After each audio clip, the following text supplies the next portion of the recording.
خلیفہ مامون الرشید کے سامنے ایک مرتبہ ایک یہودی آیا، اور وہ یہودی بہت بڑا عالم اور پڑھا لکھا انسان تھا۔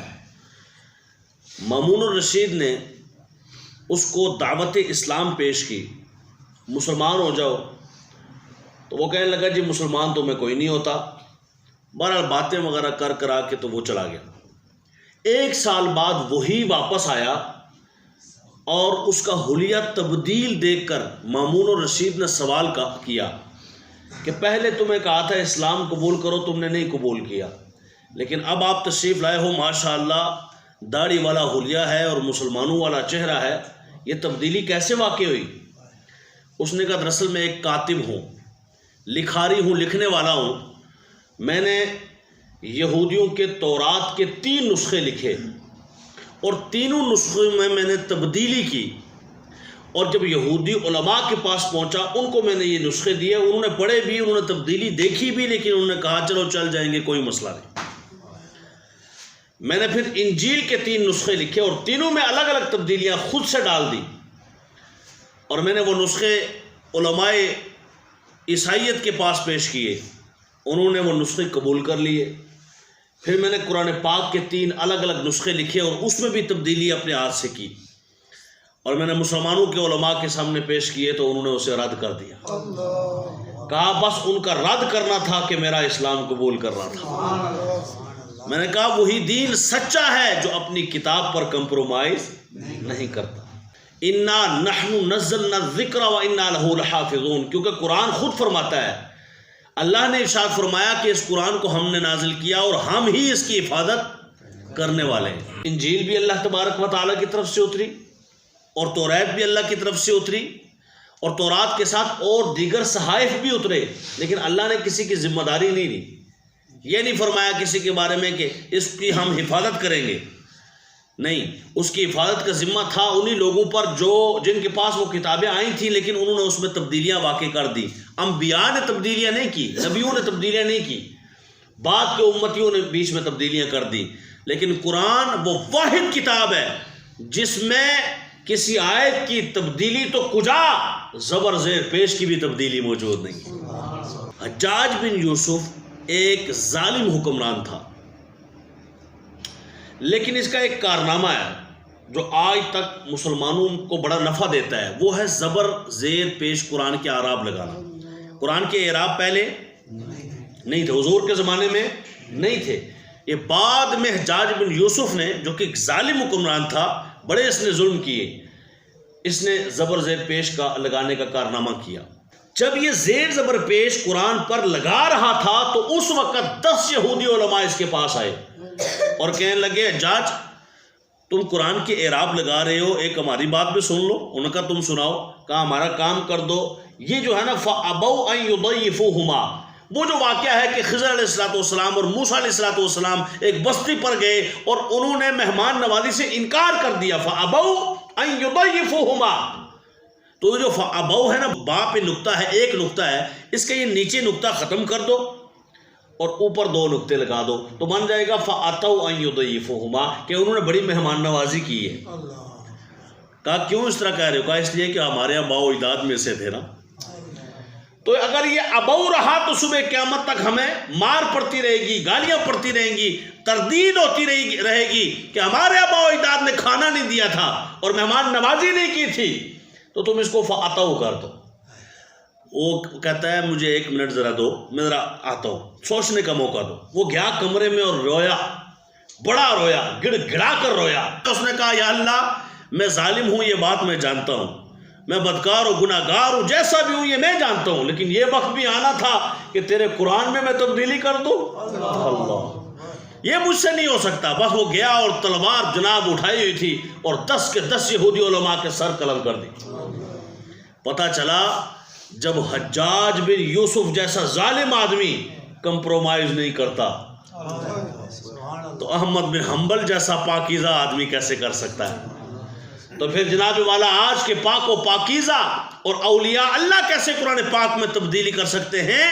الحمدللہ قرآن آج بھی ہمارے لیے راہ ہدایت ہے، راہ نجات ہے، آج بھی ہمیں منزل کا نشان دیتا ہے، قرآن ہمیں جنت بھی عطا کرتا ہے، رب کا قرب بھی عطا کرواتا ہے، عبادات بھی اسی قرآن کو پڑھ کر بجا لائی جاتی ہیں، اور مصطفیٰ کریم صلی اللہ علیہ وسلم پر ایمان و اطاعت کے جذبے بھی قرآن عطا فرماتا ہے۔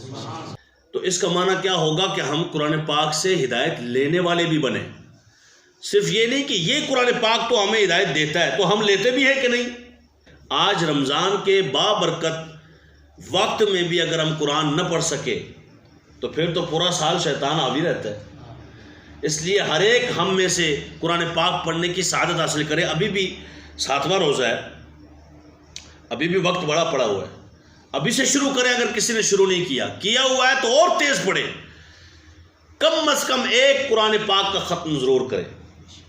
ہر روز قرآن پڑھے، 1 پارہ پڑھے، 1.5 پارہ پڑھے، 2 پارے پڑھے، جتنا ہو سکے قرآن کی تلاوت۔ جب آپ قرآن کی تلاوت کریں گے نا، یاد رکھیں آپ جس کا تذکرہ کرتے ہیں پھر وہ بھی آپ کو پیارا بنا لیتا ہے۔ جس کا زیادہ آپ تذکرہ کریں نا، میرے ابو میرے ابو میرے ابو، نہیں میرے ابو بہت اچھے ہیں، تو ابو کو پتہ چلے تو وہ کہتا ہے ہاں پھر یہ بھی اچھا ہے۔ استادوں کو پتہ چلے نا کہ یہ شاگرد میرا بڑا تذکرہ کرتا ہے، استاد بھی کہتا ہے جی اس کا مطلب یہ اچھا ہے۔ شیخ صاحب کو پتہ چلے نا کہ مرید میرے بڑے تذکرے کرتا ہے تو شیخ خوش ہوتا ہے۔ بعین ہی جب آپ قرآن کے تذکرے کریں گے، روزانہ قرآن پاک پڑھیں گے تو یہ قرآن بھی آپ سے محبت کرنے لگ جائے گا۔ اور حدیث پاک میں ہے جو قرآن سے محبت کرے، جو قرآن کو پڑھے، صبح قیامت یہ قرآن اس کے لیے سفارش کرے۔ اس لیے قرآن سے محبت کا تقاضا ہے ہم اسے پڑھتے رہیں۔ اور اگر قسمت اچھی ہو اور بخت جاگ رہے ہوں اور خوش قسمتی عروج پر ہو تو کتنی ہی بخت والی بات ہے کہ ہم قرآن ترجمے اور تفسیر کے ساتھ پڑھ لیں۔ اس کا بہترین طریقہ کار تو ویسے تو ہمارے علماء فرماتے ہیں کہ خود سے صرف ترجمہ پڑھو گے اور نتیجہ اخذ کرو گے گمراہ ہو جاؤ گے، اس لیے کہ عالم ہی جانتا ہے کہ اس کا نتیجہ کیا ہے، جاہل کو کیا معلوم۔ یونس علیہ السلام اپنی قوم کو سمجھاتے رہے کہ بت پرستی نہ کرو، لیکن وہ نہ سمجھی۔ بالآخر یونس علیہ السلام نے کہا کہ اب تمہارے اوپر عذاب آنے والا ہے۔ ساری قوم کٹھی اور انہوں نے کہا جی اس طرح کرو، ترکیب باقاعدہ پلان بنایا کہ یونس علیہ السلام کو اپنی بستی سے باہر نہیں جانے دینا، یہ باہر گئے نا عذاب آ جائے گا، اور جب تک یہ ہوں گے تو عذاب، وہ بت پرست ہو کے بھی جانتے سن بھی اے ہونتے عذاب نہیں آتا۔ ہائے ہائے، وہ بت پرست ضرور تھے لیکن اتنا ان کو معلوم تھا کہ جو نیک بندہ ہوتا ہے اس کی وجہ سے عذاب اللہ روک لیتا ہے۔ یہی وجہ قرآن میں اللہ فرماتا ہے وَمَا كَانَ اللَّهُ لِيُعَذِّبَهُمْ وَأَنْتَ فِيهِمْ، محبوب جب تک تو ان میں موجود ہے میں ان پر عذاب عام نازل نہیں کروں گا۔ آج یہ صدقہ ہے مصطفیٰ جان رحمت کا کہ عام طور پر عمومی عذاب ایک دم سب ہی مر جائیں یہ عذاب نہیں آتا، ورنہ پہلی قوموں پر ایسے ایسے عذاب آئے، یک لخت سب کے اوپر عذاب آ گیا۔ کیا عادت نوح علیہ السلام سے لے کر تو آج آپ دیکھیں لوط علیہ السلام تک جب عذاب کے قرآنی واقعات آپ پڑھیں تو آپ حیران ہو جائیں کہ کس طرح قوموں پر عذاب آئے۔ یہ حضور کا صدقہ ہے کہ آج وَاعْلَمُوا أَنَّ فِيكُمْ رَسُولَ اللَّهِ، 10ویں پارے کی پہلی آیت میں اللہ فرماتا ہے جان لو تم میں محمد موجود ہیں، اور قرآن کہتا ہے جب تک محمد موجود ہیں اللہ عذاب عام نازل نہیں کرے۔ ہاں کبھی کبھی دکھانے کے لیے اور اپنی طرف توجہ دلانے کے لیے تاکہ یہ جو بھٹک چکے ہیں بدکار ہو چکے ہیں ذرا ان کو جھنجھوڑوں اور وہ میری طرف آ جائیں، اللہ تعالیٰ کبھی نمونے کے طور پہ ایسا فرماتا ہے۔ آپ نے دیکھا ہے کبھی زلزلے آ جاتے ہیں، کبھی سیلاب آ جاتے ہیں، کبھی کس جگہ پہ بندے مر گئے، کبھی کس جگہ پہ، یا ہمیں دوسروں کو نصیحت کرنے کے لیے تاکہ ہم ہدایت کے رستے پہ چلنے والے بن جائیں۔ تو یونس علیہ السلام نے بہت سمجھایا مگر وہ قوم نہ سمجھی، تو یونس علیہ السلام کے لیے ترکیب یہ سوچی کہ ان کو جانے نہیں دینا۔ ایک رات یونس علیہ السلام بستے سے باہر تشریف لے گئے۔ لو جی وہ بستے سے باہر تشریف لے جانا تھا کہ بادل آنا شروع ہو گئے، تو وہ لوگ سمجھ گئے، کہا یونس علیہ السلام، کہا وہ تو موجود نہیں، کہا بس اب تو ہم گئے بھائی، انہوں نے فرمایا تھا کہ عذاب آنے والا ہے۔ سب لوگوں کو کہا جمع ہو جاؤ سارے ایک جگہ، سارے لوگ جمع ہو گئے، اور جمع ہو کر انہوں نے کہا دعا کرو اللہ تعالیٰ سے معافی مانگو۔